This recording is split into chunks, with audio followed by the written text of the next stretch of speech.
August 15th, 2019. The Oval Office. A team of White House advisors sat in stunned silence as the President of the United States asked a simple question. Can we buy Greenland? The world laughed. Late-night hosts made jokes. The Danish Prime Minister called it absurd. But in the basement of the Pentagon, nobody was laughing, because they knew something the public didn't. This wasn't about real estate. It was about survival. The United States wasn't trying to buy an island. It was trying to prevent a bankruptcy of the entire Western military-industrial complex. And the ledger was already bleeding red. We think of Greenland as ice and emptiness. 56,000 people scattered across a frozen wasteland, but strip away the ice. Look at the balance sheet. Greenland isn't an island. It's a vault. And inside that vault sits the single most valuable commodity on planet Earth. Not oil, not gold. 17 obscure elements that you've never heard of but cannot live without. They call them rare earth elements.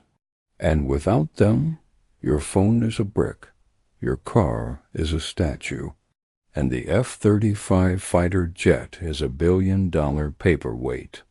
For 30 years, America outsourced the mining of these elements. It was cheaper to let someone else do the dirty work. That someone was China. Today, Beijing controls 90% of the global supply. 90%. Think about that number. It means one phone call from the Chinese Communist Party could shut down Tesla, Apple, Lockheed Martin, the entire green energy revolution. This is not a hypothetical. In 2010, China turned off the tap to punish Japan. Japanese car factories went silent in 48 hours. No bombs were dropped.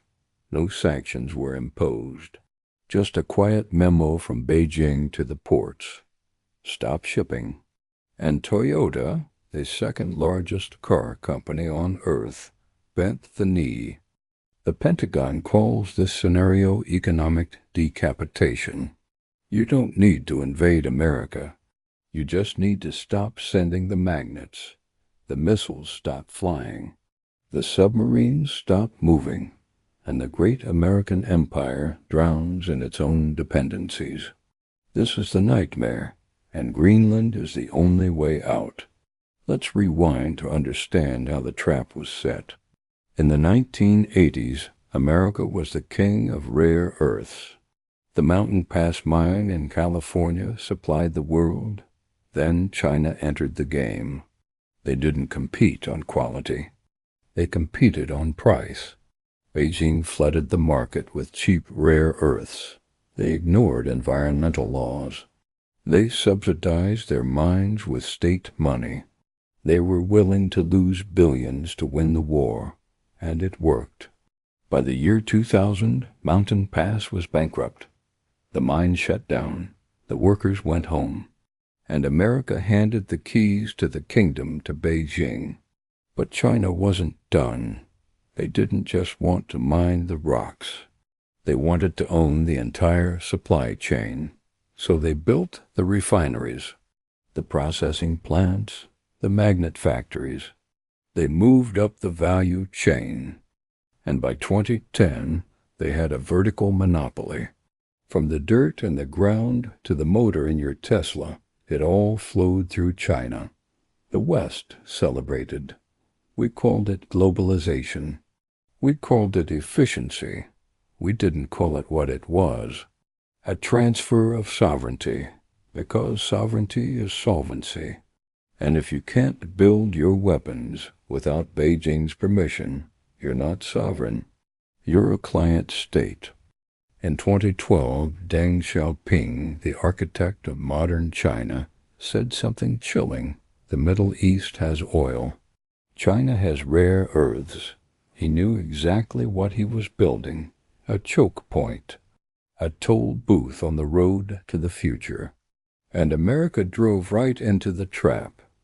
Every year, the dependency deepened. Every year, the ledger got worse. By 2019, the U.S. military was spending billions on weapons that relied on Chinese materials. It was madness. But it was profitable madness. The defense contractors didn't care where the magnets came from. They cared about the quarterly earnings call. Then someone in the Pentagon opened a geological survey, and they saw the map of Greenland, specifically a mountain in the south called Kvanefjeld. The report was classified, but the numbers were staggering. Kvanefjeld sits on top of an estimated $38 trillion worth of rare earth elements. 38 trillion. That's not a typo. It's the largest deposit ever discovered. If you could extract it, you could break the Chinese monopoly overnight. You could rewrite the global ledger in one move. But there was a problem, a big one. The rare earths at Kvanefjeld are mixed with uranium, radioactive uranium, and the people of Greenland didn't want a radioactive mine in their backyard. This is where the story becomes a thriller, because three superpowers saw the same map. America saw salvation, China saw a threat, and Russia saw an opportunity. All three started moving pieces on the board, but quietly, very quietly. In 2016, a Chinese mining company called Sheng Resources bought a stake in Greenland Minerals. Greenland Minerals was the Australian company that held the license to mine Kvanefjeld. On paper, it looked like a normal business deal, but follow the money. Sheng Resources has deep ties to the Chinese government. This wasn't a private investment. It was a state operation. Beijing was buying the alternative supply before the West could develop it. The CIA noticed. The State Department noticed. And in 2019, Donald Trump picked up the phone. The offer to buy Greenland wasn't a casual idea. It was a Hail Mary, a desperate signal that America would not let Greenland fall into Chinese hands. The diplomats scrambled. The U.S. opened a consulate in Nuuk, the capital, for the first time in decades. They started writing checks, aid packages, infrastructure loans, education grants. It was a bidding war disguised as diplomacy. But the real battle wasn't happening in boardrooms. It was happening in the town of Narsak. Narsak is a fishing village of 1,500 people. It sits at the base of Kvanefjeld Mountain. For generations they lived quiet lives, sheep farming, cod fishing, colorful wooden houses overlooking the fjord. Then the geologists arrived, and they told the townspeople that they were sitting on a fortune, but also on a poison. The proposed mine would be an open pit, millions of tons of radioactive rock crushed and processed every year. The dust would blow over the town. The runoff would pour into the fjord. The farmers were terrified. The sheep would eat contaminated grass. The fish would die. The whales would leave. The town split in half. Families stopped speaking. One side saw jobs and independence. The other side saw death. This wasn't just a local dispute. It was a proxy war. The pro-mining faction was backed by Chinese money and the dream of a sovereign Greenland. The anti-mining faction was backed by environmental groups and quietly by Western intelligence agencies. Because if the mine opened under Chinese control, the game was over. In April 2021, Greenland held an election. The entire campaign was about one question. Do we open the mine? The world watched. In Washington, analysts tracked the polls like it was the U.S. presidential election. In Beijing, diplomats prepared contingency plans. The results shocked everyone. The anti-mining party, Inuit Ataqatigiit, won in a landslide. One of their first acts was to ban uranium mining. The Kvanefjeld project was dead.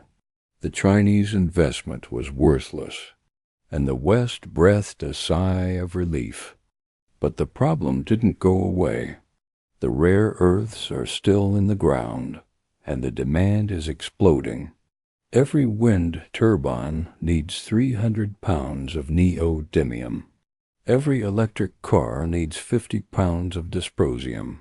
Every F-35 fighter jet needs nearly 1,000 pounds of rare earth materials. The U.S. military alone will need 10 times more rare earths in the next decade. And right now, almost all of it comes from China. The ledger is screaming. So the Pentagon pivoted to Plan B. If Kvanefjeld is politically toxic, where else can we dig? The answer is a place called Tanbreeze. It's another massive deposit in Greenland. But the geology is different. No uranium, no thorium, just rare earths. The owner is an Australian geologist who has been lobbying Washington for years. He calls Tanbreeze the sleeping giant. The U.S. government is quietly funneling money into the project, not through the front door, through the Export-Import Bank, through the Defense Production Act, through classified contracts. They're treating the mining industry like the defense industry, because it is. But building a supply chain from scratch is brutally expensive. A rare earth processing plant costs over $1 billion. It takes years to build, and it produces toxic waste.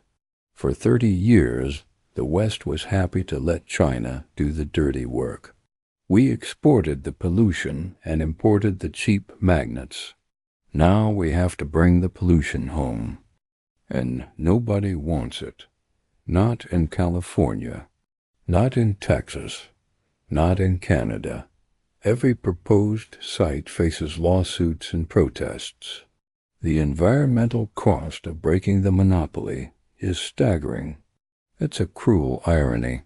We need to destroy part of the Arctic to save the planet from climate change.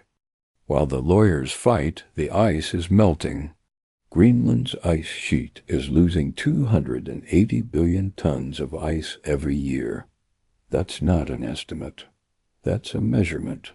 And as the ice retreats, it exposes ancient rock formations.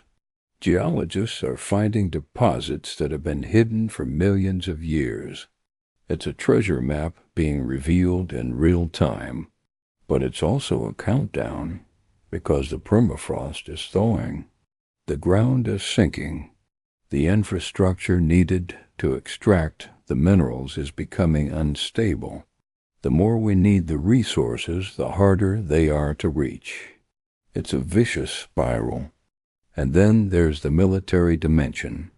Thule Air Base in northern Greenland is being upgraded. It's no longer just a Cold War relic. It's the front line of space defense. Russia has developed hypersonic missiles that can fly at 5 times the speed of sound. These weapons can maneuver in mid-flight. Traditional radar can't track them. The only place to put sensors that can detect them is the Arctic. Greenland is the only place with the geography. The U.S. is spending billions to turn Thule into a fortress. New radar arrays, new satellite ground stations, new missile interceptors.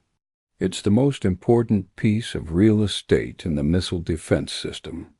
But it's not just about defense. It's about offense. The Arctic is opening new shipping lanes.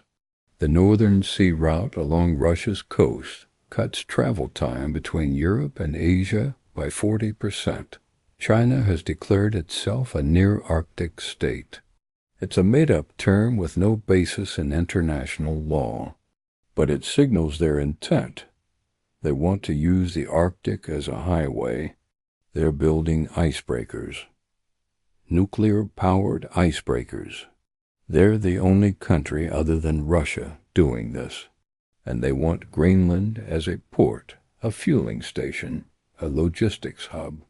If China controls the infrastructure, they control the route. This is why Denmark, under pressure from Washington, financed 3 new airports in Greenland. China had offered to build them. The price tag was small for Beijing, but enormous for Greenland. It would have given China control over the island's transportation backbone. The U.S. couldn't allow it. So Denmark stepped in and paid the bill. It was a direct intervention to block Chinese influence. The same playbook China used in Sri Lanka and Africa. Offer the loan. Wait for the default. Seize the infrastructure. Denmark and the U.S. stopped it just in time. But Greenland is not a puppet. The government in Nuuk is playing the superpowers against each other. They know they're sitting on leverage. They welcome U.S. money. But they refuse to be controlled. They want independence from Denmark. And they're using the rare earths as the bargaining chip. The dream of a sovereign Greenlandic republic is real, but it requires money, lots of it. Right now, Denmark sends Greenland over $600 million a year in subsidies. Without that, the government would collapse. The only way to replace it is to sell the minerals. But to whom, and at what cost? The geopolitical chess game is entering its endgame. In 2023, the U.S. signed a defense agreement with Greenland. It allows American forces to expand their presence on the island. More bases, more troops, more surveillance. Russia protested. China issued a statement, but the deal went through. Because Greenland's government knows that in a world of superpowers, neutrality is a luxury they can't afford. They have to pick a side. And right now, they're picking the West. But the price is rising. Let's talk about the cost in human terms. The people of Narsak are still divided. The ban on uranium mining killed the Kvanefjeld project, but it didn't kill the dream of wealth or the fear of poverty. Unemployment in Greenland is high. Alcoholism is rampant. Suicide rates are among the highest in the world. The social fabric is fraying, and the rare earths sit underground like a curse. They promise salvation but deliver only conflict. Every family has a different answer. Do we mine and risk our land? Or do we stay poor and stay pure? There is no good answer. Only painful trade-offs. And the clock is ticking. China is not sitting still. They're developing new technologies to reduce their dependence on rare earths, synthetic magnets, alternative materials, recycling programs. If they succeed, the value of Greenland's deposits could plummet. The window of opportunity is closing. The U.S. has maybe 10 years to build an alternative supply chain. After that, the leverage shifts back to Beijing. The rare earth war is a race against time, and America is losing. In 2022, the U.S. Geological Survey released a new report. They found rare earth deposits in Wyoming, in Alaska, in Montana. Smaller than Greenland, but significant. The U.S. is trying to develop domestic sources, but every project faces the same obstacles. Environmental lawsuits, permitting delays, community opposition. It takes 15 years to open a mine in the United States. 15 years. China can open a mine in 3. That's the institutional advantage of authoritarianism. No protests, no courts, just orders. And the mine opens. The U.S. military is trying to speed up the process. They're invoking the Defense Production Act. They're offering guaranteed purchase contracts. They're treating rare earths like wartime materials, because that's what they are. The Pentagon has a term for it: economic warfare. And right now, America is on the defensive. The generals know that if a war breaks out with China, the supply chain will be the first casualty. The missiles will stop being built. The jets will be grounded, not because of Chinese bombs, but because of Chinese leverage. The war will be lost in the spreadsheet before the first shot is fired. This is the lesson of Greenland. Geography is destiny, but so is geology. The nations that control the resources control the future. The British Empire was built on coal and steam. The American century was built on oil and steel. The Chinese century is being built on rare earths and semiconductors. And Greenland is the last battlefield where the West can make a stand. If America loses Greenland, it loses the 21st century. Not in a dramatic invasion, but in a slow, quiet insolvency. The factories will close, the weapons will stop working, and the debt will come due. Sovereignty is solvency, and right now America is running a deficit of rare earths, a deficit of processing capacity, a deficit of strategic foresight. The offer to buy Greenland wasn't a joke. It was a recognition of reality, a reality that the media missed, but the accountants understood. The United States didn't buy Greenland with a check, but it's buying it with policy, with pressure, with presence. The flag over Nuuk is still Greenlandic, but the shadow cast over it is the eagle and the dragon. And the fight for that shadow will define the next 50 years. The final payment hasn't been made yet. The mine hasn't opened. The supply chain hasn't been built. The ledger is still unbalanced, and every day that passes the dependency deepens. The Chinese grip tightens, and the window closes. This is not history. This is happening right now, while you scroll, while you drive your electric car, while you check your phone. The rare earths inside that device came from a mine in China, and the profits from that mine are funding the military that may one day face American soldiers in the Arctic. The circle is closing, and Greenland is the lock. The next time you hear someone laugh about buying Greenland, remember this: the people who laughed didn't read the balance sheet. They didn't see the ledger. They didn't understand that wars are not won by generals. They're won by accountants. And the accountants are staring at a spreadsheet that shows a $38 trillion gap. A gap that can only be filled by the ice and rock of the world's largest island. The Cold War never ended. It just moved north. And the rare earth war is not coming. It's already here. The front line is a frozen fjord in southern Greenland, and the stakes are nothing less than the survival of the Western world. If you want to stay ahead of the curve, if you want to understand the economic forces that shape the wars and the empires of tomorrow, subscribe to this channel. Because when the history books are written, you'll want to be among the few who saw it coming. The rare earth war is the defining conflict of our time, and it's being fought not with bullets, but with balance sheets. Welcome to the future. It's cold, it's expensive, and it's already begun